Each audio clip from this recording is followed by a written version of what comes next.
हितकारी हर्षित महतारी मुनि मनहारी अद्भुत रूप विचारी लोचन अभिरामा तनु घन श्यामा निज आयोग विचारी भूषण बन माला नयन विशाला शोभा सिंधु धराई करुणा सुख सागर सब गुण राग जिया वही श्रुत संता शोभित रागी मन अनुरागी भयउ प्रकट श्रीकंता भयउ प्रकट श्रीकंता। प्रेम से श्याम रामचंद्र के जय। आइए कृष्ण भगवान श्री राम के चरणों में प्रणाम करें। इनके पश्चात नवधा रामायण चालू कर देंगे। आइए कृष्ण भगवान के चरणों में दिव्य प्रणाम करते हैं और प्रणाम करने के पश्चात भगवान श्री कृष्ण के जन्म की कथा की ओर हम सब अग्रसर हो जाएंगे। प्रेम श्री कृष्णचंद्र भगवान के जय हो। राम आएंगे आएंगे राम आएंगे हो मेरे झोपड़े के भाग खुल जाएंगे राम आएंगे मेरे झोपड़े के भाग खुल जाएंगे राम आएंगे राम आएंगे आएंगे राम आएंगे राम आएंगे आएंगे राम आएंगे राम आएंगे आएंगे राम आएंगे मेरे झोपड़े के भाग खुल जाएंगे राम आएंगे मेरे झोपड़े के भाग खुल जाएंगे राम आएंगे।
उठावन भी हो ऐसे लंबा लंबा ऐसे दैसे करे रो थोड़ी आही राम आही का ले बताओ आही लइकल तक को बुलावे तब नहीं आवे ऐसे करबे ताही आत रे बाबू ऐसे के ताही ना ऐसे हाथ में उठान पे ले लम ऐसे उठा रहा था नहीं ऐसे उठा रहा बाबा हाथ ले से लंबा कर उठान को है नहीं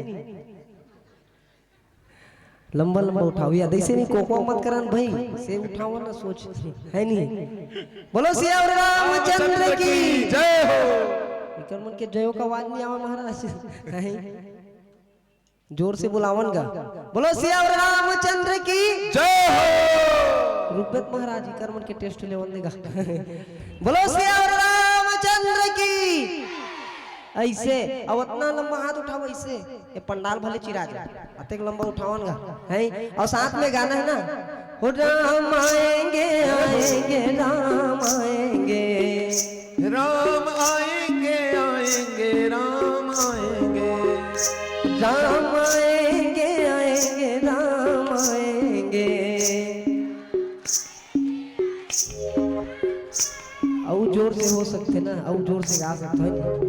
चूड़ी टूट जी की डर रहा था का है, नवा नवा पहिरा चूड़ी टूट जी की डर रहा था।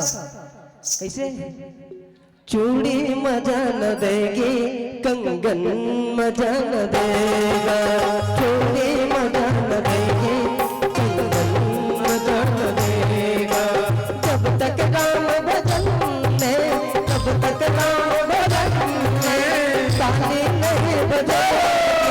चूड़ी चूड़ी चूड़ी मजा न देगी कंगन मजा न देगा, चूड़ी मजा न देगी कंगन मजा न देगा।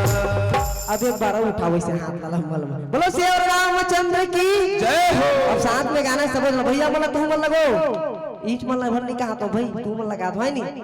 हो राम आएंगे आएंगे राम आएंगे, राम आएंगे आएंगे राम आएंगे।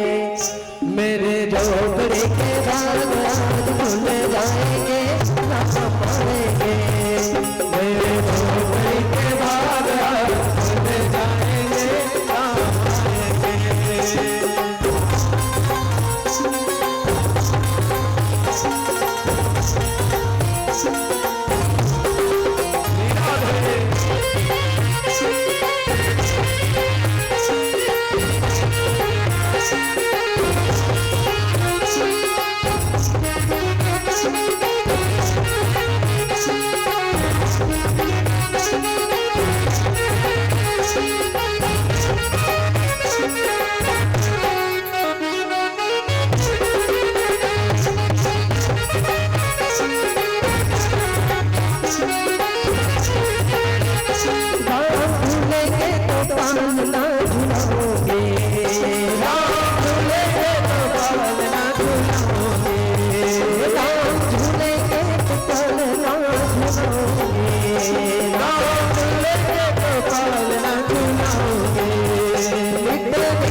प्रेम से बोलिए सियावर रामचंद्र की जय।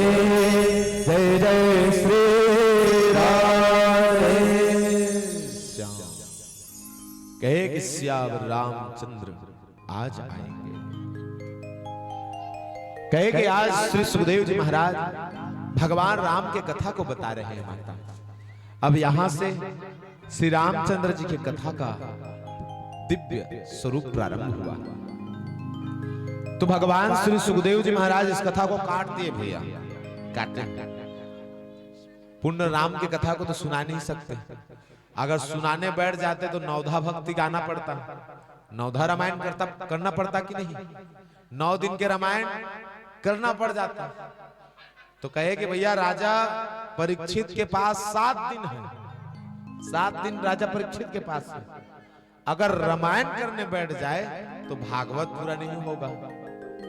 भागवत के भीतर शिव महापुराण है, भागवत के भीतर पूरा रामायण है, भागवत के भीतर पूरा देवी भागवत है, सब कुछ भागवत के भीतर समाया है। कहे कि आज भगवान श्री सुखदेव जी महाराज प्रभु श्री राम के इस चरित्र को यही शांत किए। कैसे शांत किए? तो लघु कथा बता के शांत किए। कहने लगे, अदोहराम तपोवनादिगमनम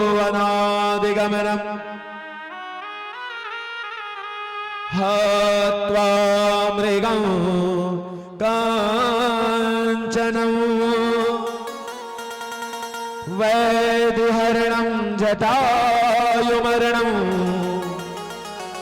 सुग्रीव समभासनं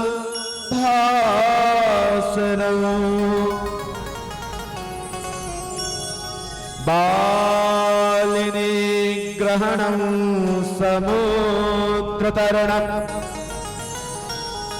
लंकापुरी दाहनं पश्चात् रावण कुंभकर्ण हनन मेतादधि रामायणं मेतादधि रामायणं। कहे अदौ राम तपोवनादिगमनम हत्वा मृगम कंचनम। आज प्रभु श्री राम वन को गए, 14 वर्ष वनवास को गए।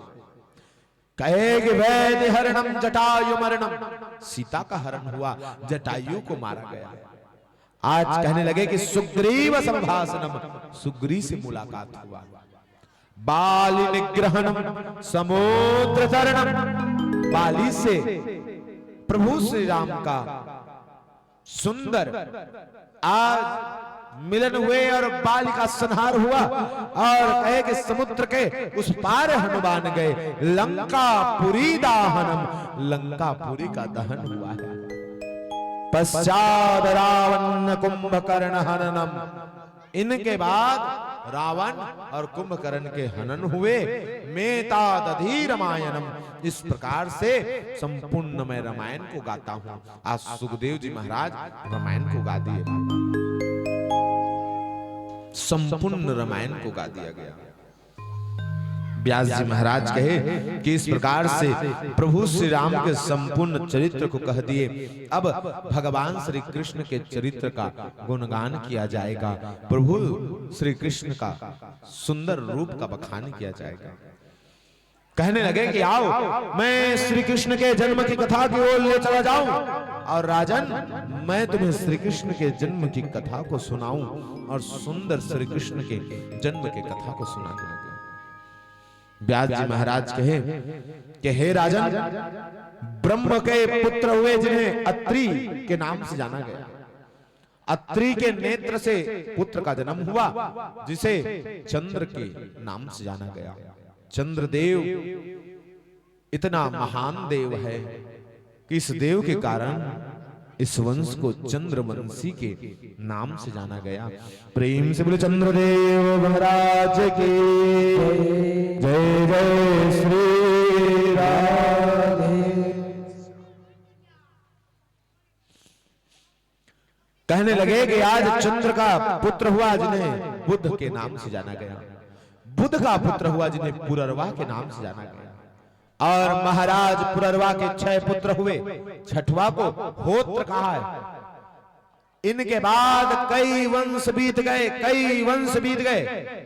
इस वंश में महाराज मधुवर्षणी का जन्म हुआ और इसी महाराज मधुवर्षणी का दूसरा नाम यदु कहे हैं। और यदु का इतना कीर्ति गाया गया, इतना कीर्ति गाया गया, इतना कीर्ति गाया गया कि इस वंश को यदु वंशी कहा गया। प्रेम से यदु महाराज की जय।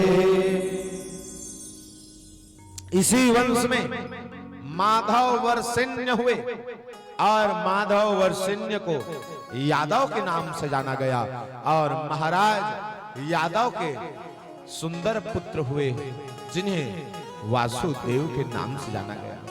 आज महाराज वासुदेव और कंस की बहन देवकी का मंगल विवाह हो रहा है। कहे माता सुखदेव जी महाराज सीधे कथा को लाए कि देवकी और वासुदेव का मंगल विवाह हो रहा है कंस के दरबार।